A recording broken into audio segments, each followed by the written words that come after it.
capítulo 8. Éxodo capítulo 8. Vamos a la segunda plaga. La segunda plaga de las que están acá en la palabra del Señor en Éxodo capítulo 8. Y vamos a hablar de la importancia, hermano, de estar atentos a la voz de Dios. Es que Faraón, hermano, había ignorado el llamado de Dios. Faraón le parecía poca cosa al Señor. Él había dicho: ¿quién es Dios? ¿Quién es Jehová para que yo le haga caso? Y muchas veces, hermano, la voz del Señor llega a nuestras vidas.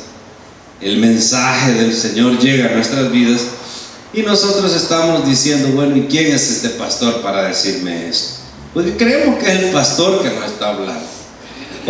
¿Y vos quién sos? Le decimos a un hermano: ¿quién sos para aconsejarme? Porque a veces, hermano, el consejo puede venir de un hermano o de un papá. Y nosotros muchas veces, hermano amado, ignoramos el llamado del Señor. Ignoramos que el Señor nos habla de muchas maneras. En el sermón anterior, nosotros estudiamos la primera señal. La palabra plaga, también en el hebreo, hermano, es señal o juicio.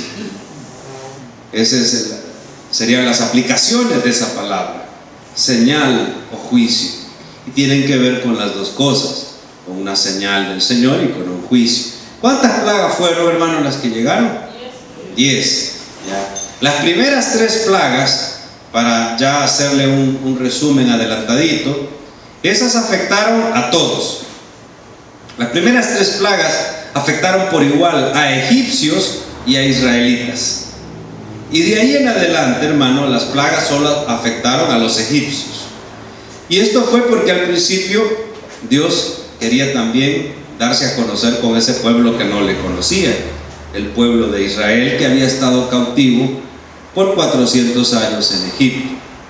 Ahora, en la primera plaga, si usted recuerda, las fuentes de las aguas en Egipto se convirtieron en sangre. Las aguas del río Nilo, las aguas de los arroyos, las aguas de los estanques, las aguas de los cántaros guardados, todo, hermano, lo que estaba en ese momento agua, se convirtió en sangre. No podía ser un fenómeno de la naturaleza.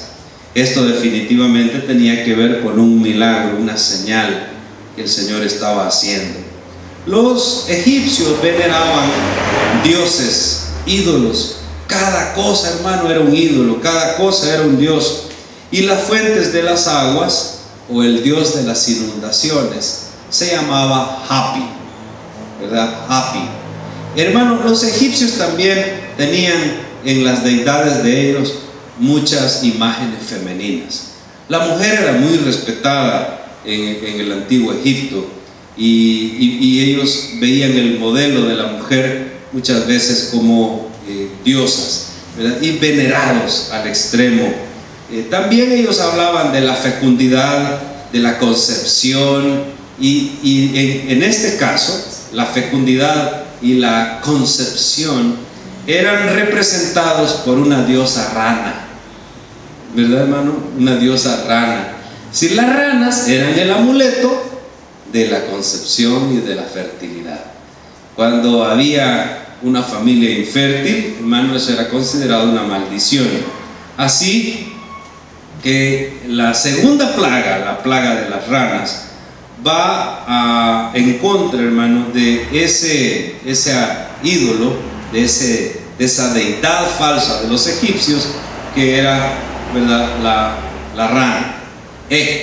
St era el dios. Otros dicen Anket, ¿verdad? Anket, porque habían múltiples dioses. Y tenemos que recordar que el Nilo también estaba dividido, o el Egipto estaba dividido en la parte baja y la parte alta, y algunos dioses cambiaban, ¿verdad? Cambiaban su imagen, pero no su enfoque. Por ejemplo, en Egipto, tanto la rana, ¿verdad?, como la gacela en el norte, las partes más altas, en valles más fértiles en las partes altas, eran adorados como dioses de la fecundidad, de la concepción, de los nacimientos.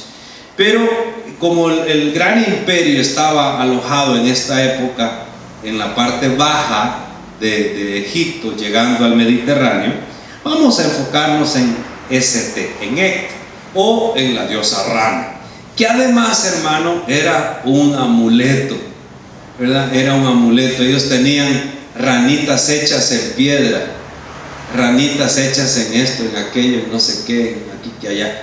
Así como algunos de nosotros, ¿verdad, hermano? Aquí en esta cultura andan elefantes, ¿verdad? Ositos, y algunos andan ranas. Yo he visto que las ranas, hermano, y las tortugas son adornos que las mujeres se ponen. ¿O no los ha visto usted, hermano? Se ponen tortugas, se ponen ranas, se ponen ositos. Entonces esto viene del antiguo Egipto. Entonces qué bonito el amuleto, ¿verdad? Yo no creo que andaban una rana disecada, ¿verdad? No, yo lo que creo es que fabricaban ranas de piedras preciosas, de jade, de obsidiana, qué sé yo de cosas, ¿verdad? Hacían las ranitas, le ponían un cordel y ya se ponía. Entonces todas las mujeres, ¿verdad?, que querían ser fértiles, porque también tenía que ver con la prosperidad. Es que la fertilidad, la fecundación tiene que ver con la prosperidad, porque, hermano, se dedicaban a la crianza de animales, ¿recuerda? O a los cultivos. Entonces eso tiene que ver con prosperidad. Entonces, siempre andaban el amuleto de la rana cargado de arriba y para abajo, como algunos andan algunos amuletos también. Nuestra cultura de hoy día, hermano, también es de amuletos. Hay cosas que nos dan seguridad, hay cosas que nos dan a nosotros falsa expectativa, y andamos a veces con esos amuletos, ¿verdad? Hay personas que su amuleto es tatuar el carro de Cristo viene, Cristo salva, y Cristo aquí, y Cristo allá. Y hay gente que dice que esto me sirve a mí para que Dios me proteja, ¿verdad? Y pone el carro lleno de esas cosas. Como les dije, hay personas que andan la Biblia en el asiento del carro, hermano, toda cocinada, porque nunca ni siquiera la sacan de ahí, pero ni la leen tampoco, ¿verdad? Y ocupamos incluso la palabra del Señor, la Biblia, como un amuleto. Pero, hermano, Dios no nos va a asombrar, Dios no nos va a hablar, Dios no nos va a impactar si nosotros andamos confiando en amuletos. Y eso es lo que le pasó al faraón. Su corazón, hermano, estaba endurecido porque él confiaba en sus hechiceros, él confiaba en la magia, ¿verdad? Cada encuentro de Moisés y Aarón con el faraón, se suponía que faraón iba a entender. Pero, hermano, el gobernante tiene un corazón endurecido. Los gobernantes tienen pensamientos torcidos, y de una y otra forma que pueda llegar la palabra no entienden. Vamos a la lectura, capítulo 8, verso 1 al 3. Al 4, hasta el 4. 8 del 1 al 4 nos ponemos en pie para la lectura de la palabra. Éxodo 8 del 1 al 4. Dice así la palabra del Señor. ¿Lo tenemos todos? Entonces Jehová dijo a Moisés: entra a la presencia de Faraón y dile: Jehová ha dicho así: deja ir a mi pueblo para que me sirva. Y si no lo quisieres dejar ir, he aquí yo castigaré con ranas todos tus territorios. Y el río criará ranas, las cuales subirán y entrarán en tu casa, en la cámara donde duermes, y sobre tu cama, y en las casas de tus siervos, en tu pueblo, en tus hornos, en tus artesas. Y las ranas subirán sobre ti, sobre tu pueblo y sobre todos tus siervos. Señor, gracias le damos por esta palabra. Pedimos de su instrucción para nuestras vidas, que el Espíritu Santo nos ministre en esta hora. En el nombre bendito de Jesús oramos. Amén y amén. Bueno, pueden sentarse. Vamos a ver ahora, hermano, ese amuleto que tanto las mujeres veneraban. Qué espantosa molestia va a ocurrir. Imagínense, las ranas están bonitas, ¿verdad? En el río. O sea, allá en el río están bonitas las ranas, cómo saltan, cómo juegan. Ay, qué bonito cuando llueve. Yo digo, bueno, ¿y cuándo salieron estas ranas? Allá por donde vivía hace muchos años, yo había quizás muchos cultivos y algunas vaguadas. Y cuando llovía se hacían unos chahuites, unas vaguadas. Hermanos, si caía la primera, la segunda tormenta, que ya llenaba un poquito de agua eso, en 2 días, y usted en la noche oía o en la mañana el croar de las ranas. ¿Ven qué bonito, verdad? Como croan. De lejos son bonitas, ¿verdad, hermano? Así en dibujitos o en adornos. Pero imagínese, hermano, tener ranas encima de la cocina, docenas de ranas en la cama, ranas en la refri, ranas en la sala, ranas saltando en la comida a la hora de comer, hermano. En eso se convirtió esta plaga. Todos los años las ranas salían huyendo del río. Esto es un fenómeno natural. Cuando el río se pigmentaba del dióxido de hierro. El dióxido de hierro pigmentaba el río Nilo en rojo. Entonces los científicos dicen, eso fue el río convertido en sangre, el dióxido de hierro. Y las ranas salían, pero no, hermano, a este extremo. Además, el río se convirtió en sangre, no en pigmento. Y no solo fue el río Nilo, como dicen los científicos, fueron los arroyos de las partes altas, fueron los pozos. Hermano, hasta el agua guardada. ¿Cómo se va a llegar el dióxido que venía del norte o del sur, perdón, el dióxido que venía de las partes altas del río? ¿Cómo va a llegar a un cántaro de agua que ya estaba ahí limpia de ayer? Eso es lo que no pueden explicar, ni siquiera se molestan en mencionar en el National Geographic, en la documental de las plagas de Egipto. Eso sí no lo mencionan. Leen la palabra a medias según les conviene. Hermano, la cantidad de ranas que surgieron en este momento afectaron a israelitas y egipcios. Eran millones de ranas, miles, no sé cuántas ranas. El problema es que los hechiceros de Faraón también sabían cómo hacer que las ranas saltaran del agua y molestaran, porque ellos tenían encantamientos. Y les acabo de decir, hermano, que la rana era una deidad. Entonces los hechiceros manipulaban a los animales para que hicieran cosas que convencieran a los necios o a los ignorantes, y de esa manera los hechiceros pretendían mostrar un falso poder, porque eran trucos. ¿Está entendiendo usted eso de los trucos, hermano? ¿Quién ha visto a un mago? ¿Alguien ha visto a un mago en la televisión? Y que de repente tienen un sombrero, ¿verdad? Y hacen el sombrero así. ¿Ve usted el sombrero? Y de repente hacen así y sacan un conejo. ¿El conejo es de mentira, hermano, o es de verdad? El conejo es de verdad, sí. Y de repente hacen, y salen palomitas. Ajá. ¿Qué pasa, hermano? ¿Ese conejo apareció de la nada? ¿O ese conejo ya existía? Ya estaba ahí. Es que es una ilusión. Es un truco. ¿O usted creía que era de verdad? Lo veo, ay, pastor, nos está cortando la ilusión que era de verdad. Es un truco, hermano, es una mentira. Eso hacían los hechiceros de Faraón. Ellos sabían cómo manipular cosas de la rana, de las culebras que se ponían tiesas, como les expliqué, ¿verdad? Se agarraba la culebra en la parte dorsal, cerca de la cabeza, ¿verdad? Se apretaba y la culebra se ponía tiesa. Una vértebra había una boa egipcia o cobra egipcia que al apretarle una vértebra de la parte dorsal se ponía tiesa, pura vara, la culebra. Y cuando se soltaba, al dejarle de presionar la vértebra dorsal, ya la culebra salía. Ese fue el tal encantamiento que hicieron los hechiceros. Eso fue descubierto, hermano, hace unos 150 años por unos ilusionistas modernos. Lo que pasa es que la vara de Aarón esa era una super culebra cocodrilo. Acabó a todas las demás. Y esa señal, la vara, era antes de las 10 plagas, Hubiese bastado para que Faraón entendiera. Pero cuando alguien tiene poder, cuando alguien tiene, hermano, confianza en amuletos, tiene una tradición, difícilmente va a entender el alcance del daño que va a ocurrir si siguen de tercos. Hace un par de días, hermano, veía un documental de la guerra de Hiroshima y de Nagasaki. ¿Alguien sabe qué significan las dos palabras que acabo de mencionar, Hiroshima y Nagasaki?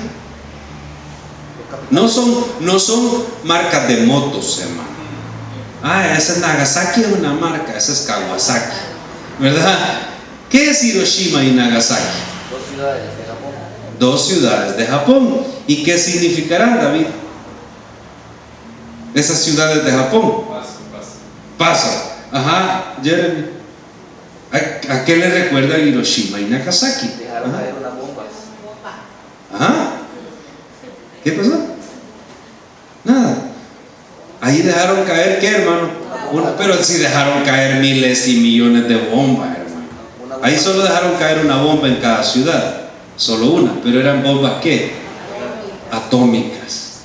Ahora, hermano, ¿usted sabe cuándo cayó la de Hiroshima y cuándo cayó la de Nagasaki? Cayeron con 3 días de diferencia. El 6 de agosto cayó la de Hiroshima. Mató 40,000 personas de una vez. De una. ¿Ya? Más de 150,000 que murieron en los siguientes días. Era una ciudad pequeña, hermano. Hiroshima y Nagasaki eran ciudades pequeñas. Y de ahí los norteamericanos esperaron 3 días, hasta el día 9, para lanzar la segunda bomba. ¿Sabe qué pasó con la primera bomba, hermano? Con Hiroshima. Inmediatamente, al ver el poder destructivo que tenían los Estados Unidos, el presidente Truman le escribe al Consejo de Guerra de Japón y al emperador: bueno, señores, tenemos varias de estas y ustedes nos firman la rendición incondicional, pero ya no queremos seguir peleando, porque entrar a Japón, invadir a Japón, hermano, por tierra, hubiera sido una matanza que usted no se imagina.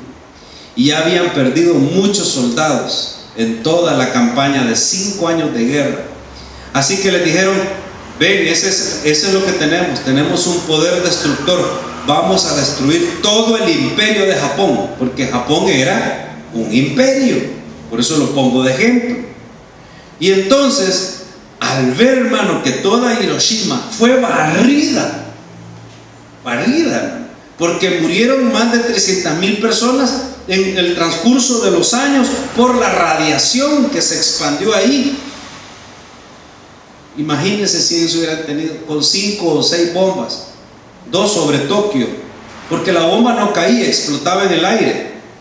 La bomba explotaba a 2 kilómetros en el aire, y de esa manera hacía la expansión del daño ese terrible, hermano. Nunca se volvieron a usar esas bombas, y esas eran chiquitas comparadas con las que hoy tienen.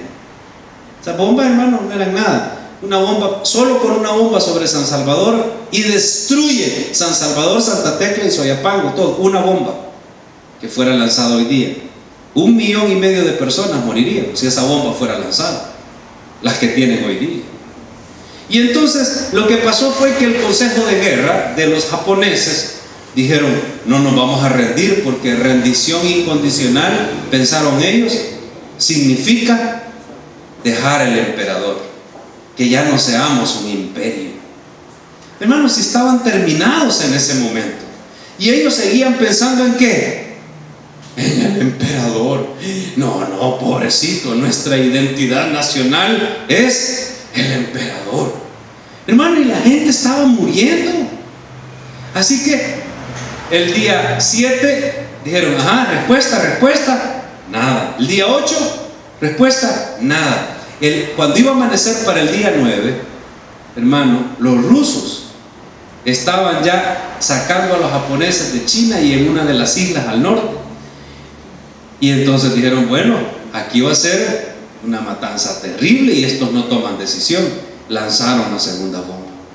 Ahora, hermano, Faraón era más necio que los japoneses, porque el Señor tuvo que mandarle 10 bombas al faraón, 10 señales, 10 castigos, 10 juicios llamados plagas.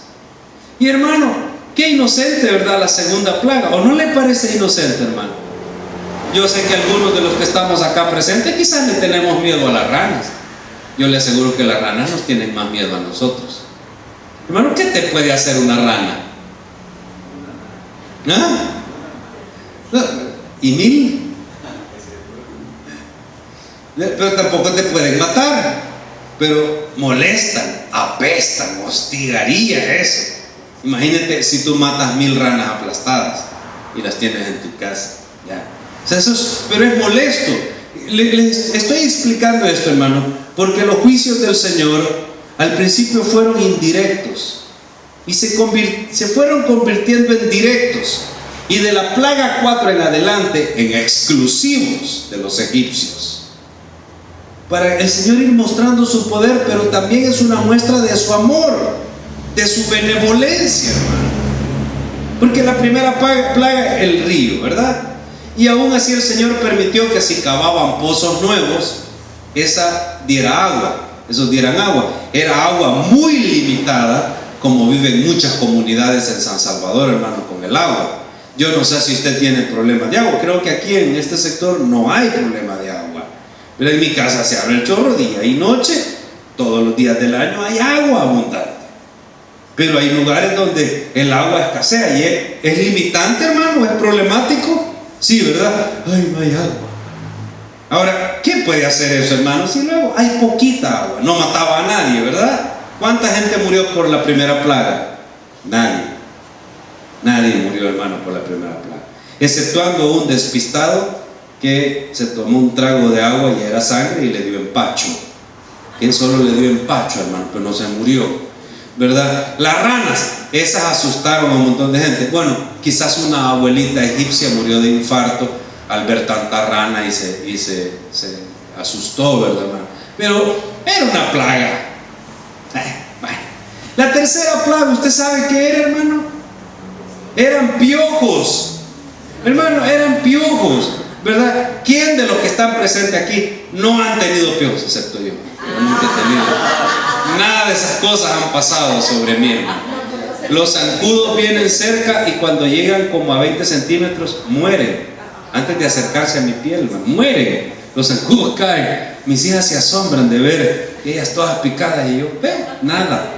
Igual los piojos, pero aquí todos han tenido piojos, hasta la hermana Juliana, que no diga que no. Hermano, y ahí está, miren, 30 años de vida después de que tuvo piojos, ahí está intacta, no le pasó nada. Bueno, esas fueron las primeras plagas. Eran señales, eran juicios, pero solo era una muestra del poder de Dios, pero también de su amor, porque eran plagas que usted hasta se está riendo porque es verdad que usted tuvo piojos. Uy, no, hermano, ahí deja. Es la misma petición, hermano. Toda la vida, hermano, va a ser la misma petición. De la plaga 1 a la última plaga: deja ir a mi pueblo, porque son mi pueblo, no tuyos. Quiero que me sirvan.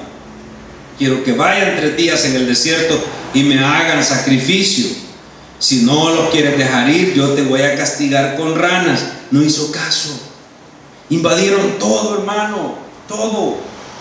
Subirán y entrarán en tu casa, en el cuarto donde duermes, en tu cama, en la casa de tus siervos, en tu pueblo, en tu cocina, en tus utensilios.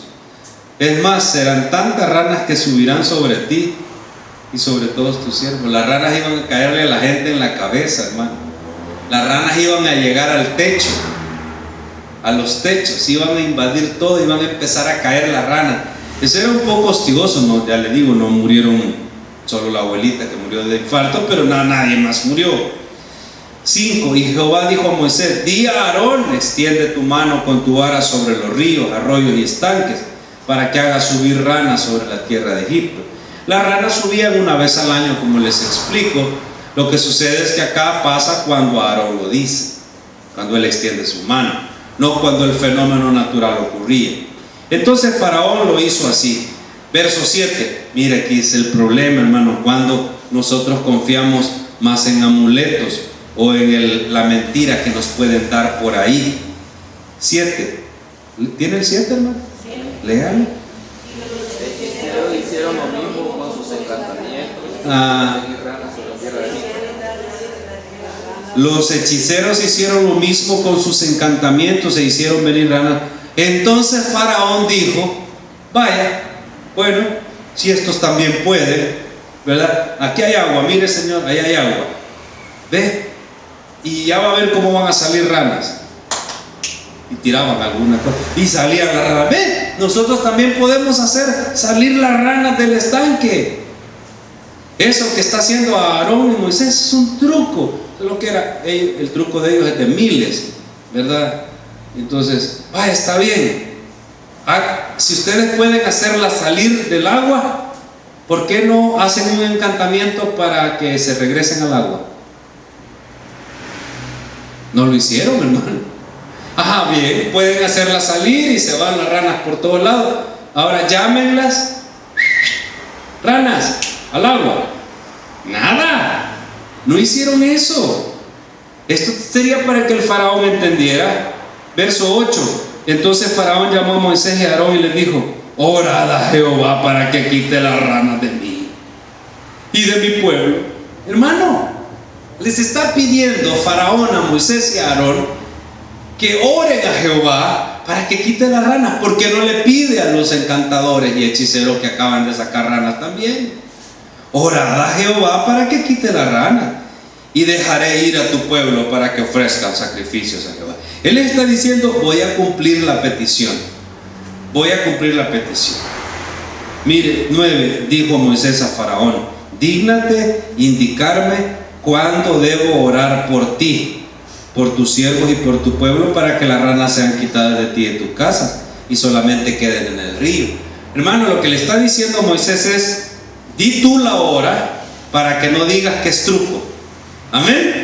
Indica tú en el momento que quieres que ore, para que veas que es el poder de Dios. Porque si no ya estaba aprendiendo Moisés que era tramposo el faraón. Y Faraón dijo: mañana. Mañana significa al amanecer, di que las ranas se vayan. Y Moisés respondió: se hará conforme a tu palabra, para que conozcas que no hay como Jehová nuestro Dios. Hermano, todo el asunto es que el Señor sea mostrado, que el Señor sea exaltado. ¿Ya? Verso 11. Y las ranas se irán de ti, de tus casas, y solamente quedarán en el río. 12. Entonces saliendo Moisés y Aarón de la presencia de Faraón, y clamó Moisés a Jehová tocante a las ranas que había mandado a Faraón. En la mañana, ¿verdad? 13. E hizo Jehová conforme a la palabra de Moisés. Amén. El Señor está obrando conforme a la palabra de Moisés, a la petición de Moisés, porque están haciendo un trato que los va a dejar ir. Y murieron las ranas de las casas, de los cortijos y de los campos, y las juntaron en montones, y apestaba la tierra. Mira, hermano, el amuleto que tanto querían de repente era algo que apestoso. Si nosotros confiamos en amuletos, hermanos, vamos a terminar yediendo. En otra traducción dice yedía. Me gusta porque esa palabra ya no se ocupa mucho, ¿verdad? Que hiede, y creemos que no es con Y, ¿verdad, hermano? No es con Y, es con H, hiede, y con H, ¿verdad? Que hiede. No, yede no. Pero hermano, yede es como más que un mal olor, ¿verdad? Es un olor que insoportable. Yo no sé si alguna vez le yedieron los pies. Más que los pies, eran los zapatos los que agarraban un olor, hermano. Más cuando estos son adolescentes, pero tampoco a mí me pasó nunca. Porque andaba chuña, ¿verdad? Andaba descalzo. Me calzaron ya grande. 15. Pero viendo Faraón que le habían dado reposo, viendo Faraón que las ranas se habían ido, mire, endureció su corazón y no los escuchó como Jehová lo había dicho. Es que Jehová había dicho, mira, aunque Faraón diga que va a hacer algo, no lo va a hacer, es un mentiroso, va a cambiar de opinión. Porque así son los gobernantes, hermano. Así son los gobernantes, ¿verdad? Cambian de opinión de acuerdo a su conveniencia.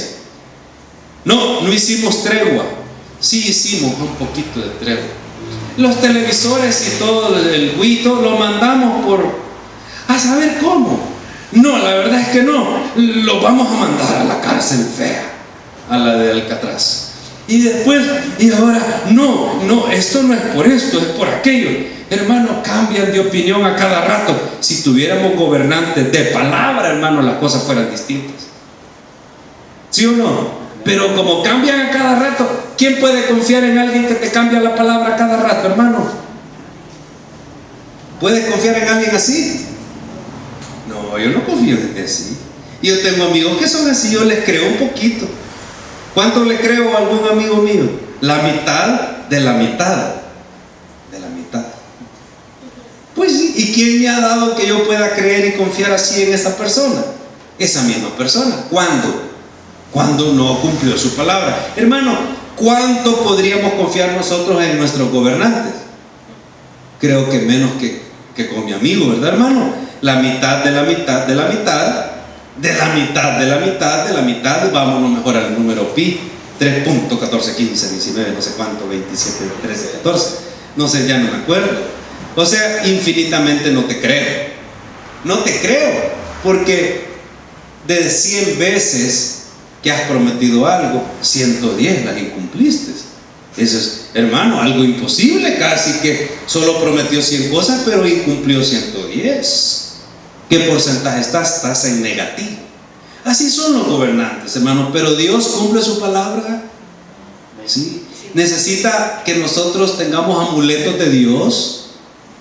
No, porque su palabra, hermano, no necesita amuletos. Y no estoy hablando de la cruz o de un signo, de un símbolo, hermano. Estoy hablando de que hay gente que confía en cosas superficiales. Así que las plagas, hermano, fueron la respuesta de Dios a Faraón, quien pretendía desconocerle o ignorarle. Faraón al principio hizo una pregunta: ¿y quién es Dios para que yo le haga caso? ¿Se acuerdan? Cuando llegó la primera vez Moisés y Aarón a decirle: el yo soy dice, ¿y quién es ese Dios para que yo le haga caso? Bueno, está bien. Aquí el Señor se está presentando. Esa es tu respuesta, Faraón. Este soy yo, mira, el que te mandó sangre en aguas y ahora ranitas. Y mañana te voy a mandar piojos, porque sos un terco. Y vas a tener el corazón torcido y endurecido porque estás aferrado a tus amuletos. Hermano, hay que soltar esos amuletos para empezar a ver el poder de Dios, y Él nos asombra. Yo no sé cuál es su amuleto, hermano, pero entendamos que solo Dios es poderoso en verdad. La base de las deidades egipcias y de todos los pueblos era el temor. Es que ellos andaban eso porque tenían miedo, que si no lo andaban algo malo pasaba. La base de la adoración a Dios es su amor incondicional. Y eso es lo que nos debe mover. ¿Qué significa amor incondicional, hermano? No es como el amor que profesamos nosotros unos a otros, ¿verdad? No, yo te amo, pero yo te quiero mucho, pero eso no es amor incondicional. El amor de Dios es incondicional y no necesita que nosotros nos mostremos con cosas, con sacrificios de golpearse en la espalda y ir de rodillas caminando desde la Calvario hasta la central, o qué sé yo cómo es, el hermano sabe. No significa que los filipinos se meten clavos en las manos. Todos los años se crucifican y se meten clavos de verdad. Hermanos, se meten clavos de verdad. El Señor no necesita esos clavos, no necesita esas rodillas deshechas por la caminada de rodillas. El Señor lo que necesita es adoradores en espíritu y en verdad. Y que tu amor sea para con el Señor un poquito de como Él es con nosotros. Señor, gracias le damos en esta hora por su palabra. Bendiga, Señor, a cada uno de